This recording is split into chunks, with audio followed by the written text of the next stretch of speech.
Here's your daily reminder that the Democrat Party and woke corporations think black people and brown people are too stupid or too helpless to have a photo ID to vote. Hello once again, all my fellow patriots and you filthy leftist stalkers out there. Well, welcome back to my channel. My name is Angela Box. You're watching Angela's Soapbox, where I always say what you were thinking. If you're not subscribed to the channel, please consider hitting that subscribe button, liking or rumbling this video, commenting on this video, and of course, sharing this video, especially with your filthy leftist friends, because they truly hate my guts. And for me, that's a badge of honor. Okay, excuse me.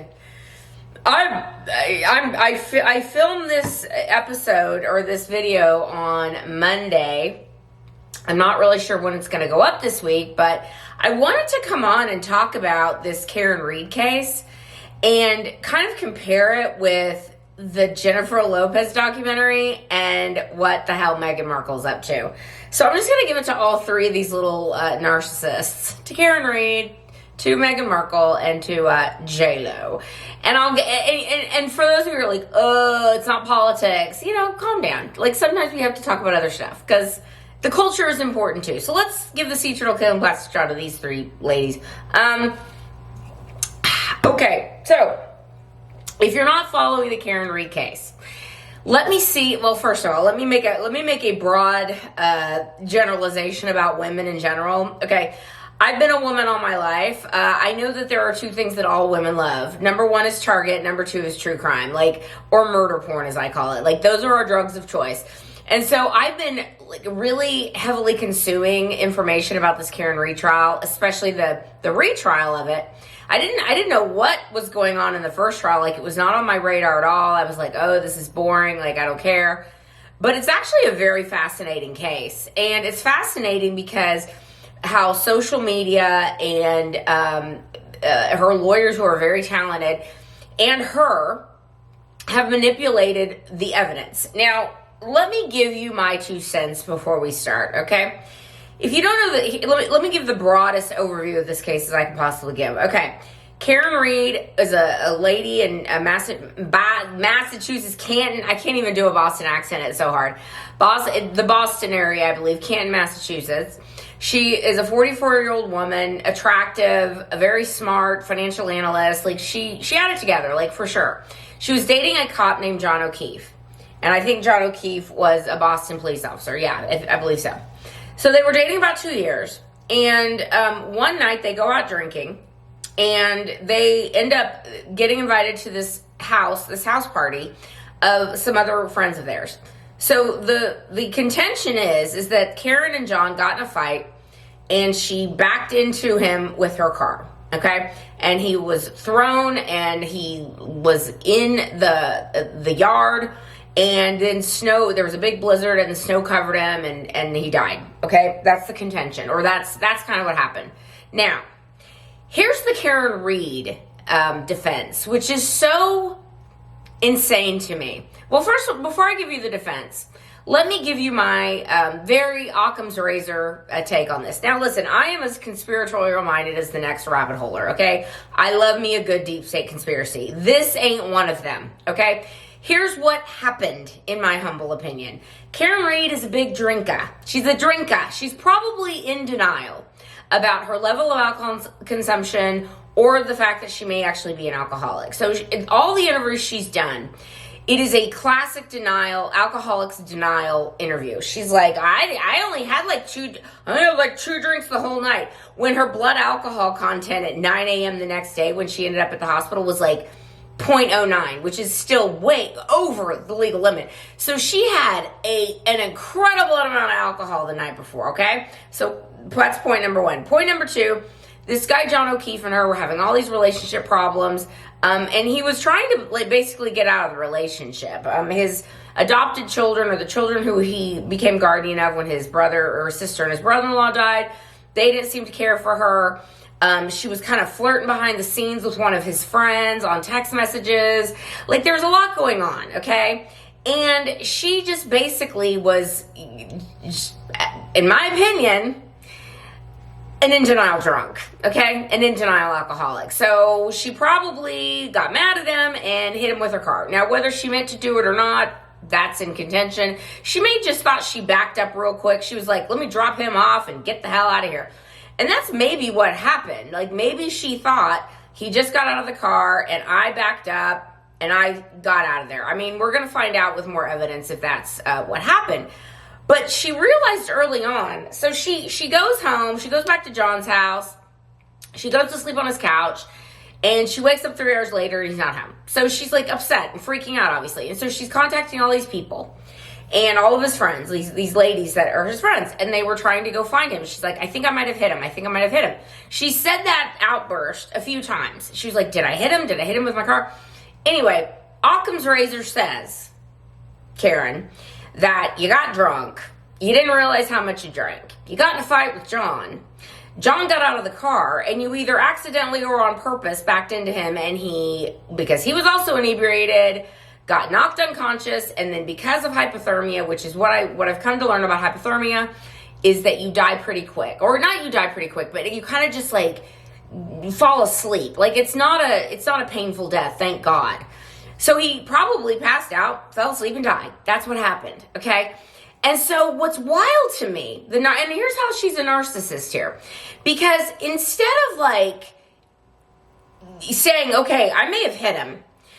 I don't know how much I drank last night, or I'm not aware. I don't remember. I'm having trouble with my memory here. Did I hit him? Instead of like owning that and saying, let me take my punishment for that, because obviously that's what happened, she goes to her parents. And her parents, who I suspect have pedestaled this little lady for her entire life, like made her a little pretty princess, and just allowed her to get away with murder here. And basically were like, we're going to just come up with this insane story that John actually did go into the house party and that something happened inside the house, inside these people's house. Keep in mind, these people were his good friends, like good friends. And somehow in the span of, 35, 45 minutes, something happens to him and they end up killing him, and then they put his body in the snow. That's what this lady wants you to believe, okay? And what's gross to me is that she has like catapulted herself into a position where she's got all these little Karen stands going, free Karen Reed, and she's walking around like, look at me, guys, I'm an innocent woman, knowing full well she ain't innocent, okay? She knows she's not innocent. Her parents know she's not innocent. And I suspect her lawyers know she's not innocent either. But they have to put up a defense for her. Now, this ties in very nicely, I think, to the narcissist that is Jennifer Lopez. And by that I mean, you've got, Karen Reed has a certain internet following where people are like, she's innocent. There was a massive, this is what they want you to believe. You know what? I probably wouldn't even get to Meghan Markle and J-Lo. Maybe I will, maybe I won't. The video is getting long. But I guess my point is this. She wants you to think that John's very good friends, okay? Somehow, and with the police officers that showed up at the scene after 6 a.m., somehow all these people came up with a conspiracy where there's no evidence of it at all back in any kind of text messages or anything. They want you to think that there was a conspiracy that went on, that they somehow decided, okay, we killed John, or somebody killed John inside this house, and we're going to frame Karen for it because we don't like her, because she's pretty. Like, a lot of the people online that are defending Karen Reed are like, well, they're just jealous. They're just jealous. I mean, this is a classic mark of a narcissist, okay?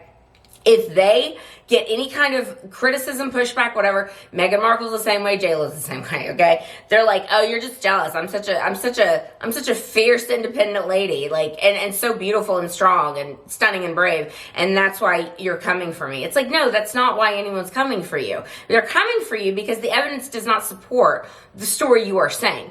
Now, I will say this. There are some strange bits of evidence, like his,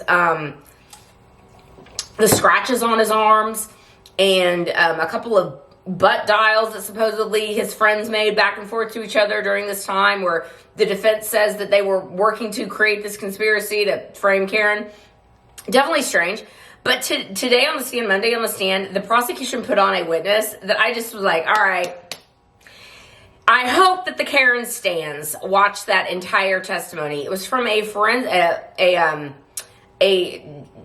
analyst that looked at the phone data of Jen McCabe, who's one of the friends and one of the witnesses, and this John O'Keefe guy. And he's basically like, yeah, his phone stopped moving at X time, and the temperature started dropping because he was in the snow dying, and he didn't go into the house. So this whole trial could have been done and dusted had Karen Read taken one iota of a bit of responsibility for what she did, to say, I didn't know how drunk I was upset because we were breaking up and he wanted to break up with me, and I accidentally hit him, and I left the scene of the accident not knowing I hit him.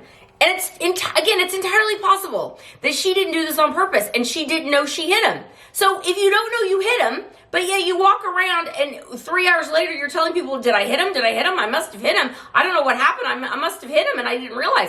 Like, own it, lady. Own it. Instead of like allowing your parents to clean up your mess yet again, which I'm just, again, let's put it this way. If my mother was still alive, okay, and if I had done this, gotten so wasted, blackout drunk, that I don't remember X, Y, and Z, and that's why I can look so convincing on interviews, because she doesn't remember because she was blackout drunk. If I had done that and immediately thought I might have hit him with my car, not realizing it, my mother would not have hired, multi-million-dollar attorneys for me and tried to let me try and get away with this. No, she wouldn't have. She would have said, you need to tell the truth, you need to take your punishment, and move on with your life. And I wish that Karen Read's family had done that. And I wish the little fanboys and fangirls that Karen Read has can actually look at the evidence and understand that the most likely outcome is that she did it. And again, maybe not even on purpose, or maybe she did do it on purpose, because there is also evidence that she, in her car, in her big old Lexus, who they're claiming couldn't have made the injuries on John. It's like, oh, okay. If you get hit with a large SUV at 25 miles an hour, I suspect you're going to have some major injuries. There's also evidence that she backed her car up 25 miles an hour. And that's when there was the accident, or the hit and run, or whatever you want to call it, or the murder. I don't know, guys. Not going to get to the Meghan Markle stuff or the J-Lo stuff. Suffice to say, I'm going to be watching J-Lo's, what's the greatest love story never told. Like, I cannot wait to put it on while I'm editing videos and just like laugh and hate watch it. Same thing I'm doing with all the Meghan Markle stuff. Like, these are two massive narcissists that are finally getting the public humiliation they so richly deserve. And Karen Read, I'm not saying she's on that level of narcissist, but something's going on. Something's going on where you don't take responsibility for what you did. It's indicative of where we are as a culture, and I don't think it's going to work for her this time. So, probably should have taken a plea, Karen Read, but that's just my opinion.